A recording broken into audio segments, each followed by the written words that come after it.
کہ اس نے تو ارادہ کر لیا تھا آپ کا، آپ بھی ارادہ کر لیتے اگر آپ نے اپنے رب کی برہان کو نہ دیکھا ہوتا۔ یعنی یہ یقین اور ایمان کا درجہ ہے اور یہ اس کی حد ہے کہ انسان جب اپنے آپ کو پاکیزہ رکھتا ہے تو پھر تنہائی میں بھی، خلوت میں بھی پھر وہ گناہ کی طرف راغب نہیں ہوتا۔ یہاں پر حضرت یوسف علیہ السلام کے حوالے سے یہی بات فرمائی جا رہی ہے۔ كَذَلِكَ لِنَصْرِفَ عَنْهُ السُّوءَ وَالْفَحْشَاءَ،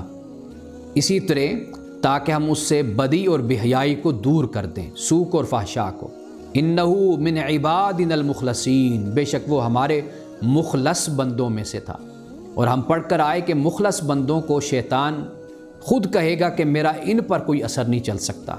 الا عبادک منہم المخلصین، جو تیرے مخلص بندے ہیں ان پر میرا کوئی زور نہیں ہے۔ تو حضرت یوسف علیہ السلام بھی اللہ کے مخلص بندے ہیں۔ واستبق الباب، اور پھر دونوں دوڑے دروازے کی طرف۔ وقدت قمیصہ من دبر، اور اس نے پیچھے سے حضرت یوسف علیہ السلام کی قمیص کو کھینچ کر پھاڑ دیا۔ والفیا سیدہا لدی الباب، اور پھر دونوں نے پایا اس کے خامند کو دروازے پر۔ یعنی جیسے ہی وہ پیچھے بھاگی حضرت یوسف علیہ السلام کے، اور حضرت یوسف علیہ السلام کی قمیص یا کرتا وہ پیچھے سے پھٹ گیا، اور جیسے ہی دروازے تک پہنچے تو سامنے اس کا شوہر کھڑا ہوا تھا۔ قالت ما جزاء من اراد باہلک سوءا، اب وہ عورت کہنے لگی کہ کیا سزا ہے اس کی کہ جو تیرے گھر والی کے ساتھ برائی کا ارادہ کرے، الا ان یسجن، مگر یہ کہ اس کو قید کیا جائے یا اس کو سخت سزا دی جائے، دردناک سزا دی جائے۔ یعنی وہ خود ہی بول اٹھی، اور چونکہ مجرمہ تھی اور معصیت کار تھی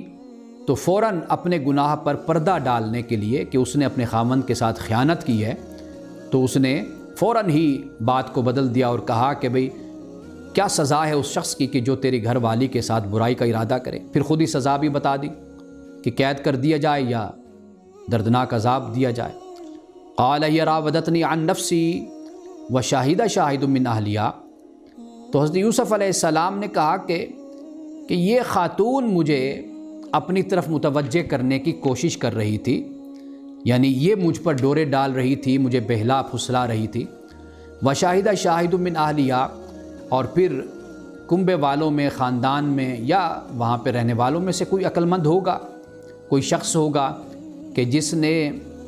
کہا، یہ شہادت دی کہ ان کان قمیص قد من قبل، کہ اگر قمیص آگے سے پھٹی ہوئی ہے تو فصدقت، تو پھر وہ خاتون سچی ہے۔ وہو من الکاذبین، تو وہ جھوٹوں میں سے ہے۔ وان کان قمیص قد من دبر، اور اگر اس کی قمیص پیچھے سے پھٹی ہے تو فکذبت، تو پھر وہ جھوٹی ہے۔ وہو من الصادقین، اور پھر وہ سچوں میں سے۔ فلما رأى قمیصہ قد من دبر، پس جب اس کی قمیص کو دیکھا تو وہ پیچھے سے پھٹی ہوئی تھی۔ قال انہ من کیدکن عظیم، تو پھر اس خاتون کے شوہر نے پھر یہ کہا کہ تم عورتوں کی یہ چالاکیاں ہیں،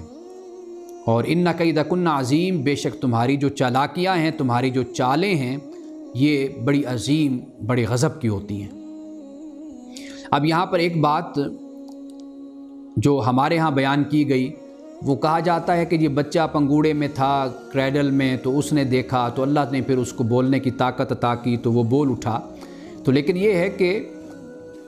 یہاں پر جب ہم پڑھتے ہیں تو یہ ایسی کوئی کہانی ہمیں یہاں پر معلوم نہیں ہوتی۔ یہاں پر جو قرائن ہیں اور سیاق ہے اور سباق ہے وہ یہ بتاتا ہے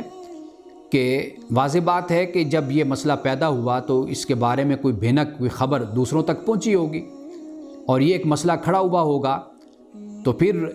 کوئی شخص، کوئی صاحب عقل ہو سکتا ہے، تجربہ کار ہو سکتا ہے، علم والا ہو سکتا ہے، تو اس نے کہا کہ بھی اس مسئلے کو اگر حل کرنا ہے تو اس کا یہ طریقہ ہے،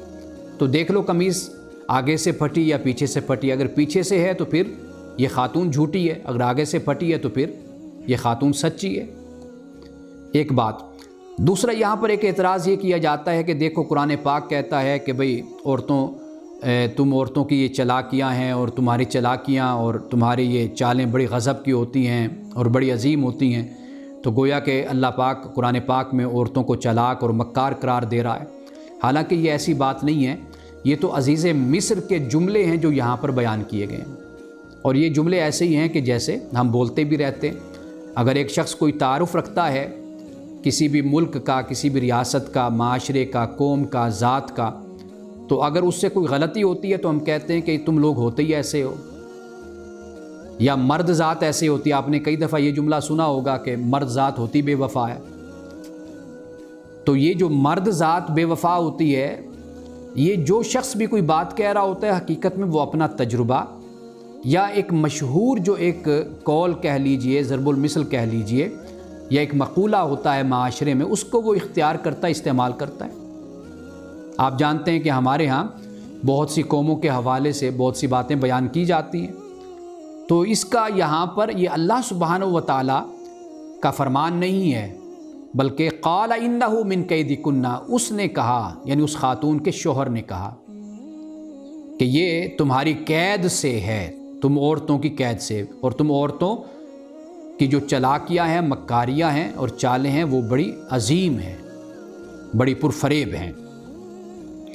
یوسف عارضاً ھذا، حضرت یوسف علیہ السلام سے اب اس نے کہا کہ اس معاملے سے یا اس سے آپ درگزر کیجئے، واستغفری لذنبک، اور عورت سے کہا اپنی بیوی سے کہ اپنے قصور کی، اپنے گناہ کی تو معافی مانگ، انک کنت من الخاطئین، کہ تو ہی اصل میں خطا کرنے والی ہے۔ اب اس سے یہ محسوس ہوتا ہے کہ مصر کے معاشرے کا، سماج کا جو چال چلن تھا وہ اس طرح کا تھا، یعنی وہاں پر آزاد روی تھی، جسے ہم مدر پدر آزادی کہتے ہیں، وہاں پر یہ موجود تھی، اور عورت اور مرد اس معاملے میں بالکل آزاد تھے۔ حضرت یوسف علیہ السلام خوبصورت بھی تھے، نوجوان بھی تھے، ان کے ساتھ پھر یہ معاملہ پیش آتا ہے، اور پھر وہ ایسے معاشرے میں چلے گئے جہاں پر آزادی ہے۔ اور میں یہ اکثر طور پر جب بھی کسی نوجوان کو میں نے پڑھانا ہوتا ہے تو سب سے پہلے میں سورۃ یوسف پڑھاتا ہوں، اس لیے کہ ہمارے پاس گناہ کرنے کے بہانے بہت ہوتے ہیں۔